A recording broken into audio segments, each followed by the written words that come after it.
Guys I am Dhruti Mehta and welcome back to my channel. તો આજે છે શ્રાવણ માસનો પહેલો દિવસ એન્ડ યસ એ ઉપર જ બ્લોગ છે, તો જોડાયેલા રહેજો મારી સાથે મારા આ બ્લોગમાં. તો સવારમાં અમે પહેલાં અહીંયા દર્શન કરવા આવ્યા હતા મહાદેવે. તો રેડી થઈને અમે પહોંચી ગયા હતા બિકોઝ પછી કડી પણ જવાનું હતું એટલા માટે.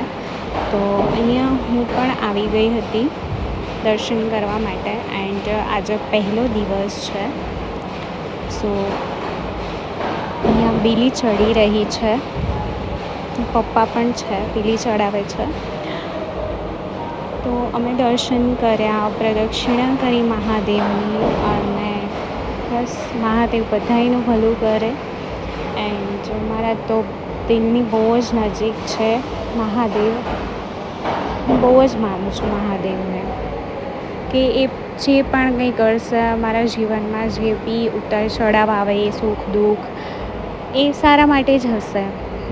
તો યસ, હર હર મહાદેવ. પછી મેં ચા પીધી એન્ડ અમે નીકળી ગયા હતા બિકોઝ કાકીને મામલતદારે લઈને જવાના હતા. કાકા ત્યાં જ હતા, સો એમને કામ હતું, ધેટ્સ વાય. પછી એમને ઘરે હું મૂકી અને પછી પાછું રિટર્ન થઈ ગઈ હતી, કડી જવાનું હતું. તો અહીંયા હું પાછી રિટર્ન થઈ ગઈ છું કાકીને ઉતારીને. તો યસ, બિકોઝ મારે એક જગ્યાએ વાયણું જમવા જવાનું હતું. તો મારે રજા હોય છે બિકોઝ મારે સન્ડેના રજા નથી હોતી. મારે આવી રીતે રેગ્યુલર ડેઝમાં જે બી આવે એ ડે ઘણાને ખબર હશે જે મને ઓળખે છે કે કયા દિવસે મારે રજા હોય છે. તો આજે મારે રજા હતી, તો ઋત્વિક જોબ ઉપરથી આવશે એન્ડ હું જઈ રહી છું. ઓકે, તો હું અહીંયા આવી છું મારી મોટી મમ્મીના ઘરે. વાયણું છે, તો વાયણું જમવા માટે. એન્ડ યસ, ફરીથી કડી આવી છું બિકોઝ પહેલાં જેવું કે તમે જોયું એમ કે કાકીને મામલતદારે કામ હતું, તો પછી ત્યાં લઈને આવી હતી. પાછી એમને ગામડે મૂકવા ગઈ એન્ડ પછી ધેન ફરીથી કડી આવવાનું થયું. સો યસ, અત્યારે આવી છું અહીંયા વાયણું જમવા માટે.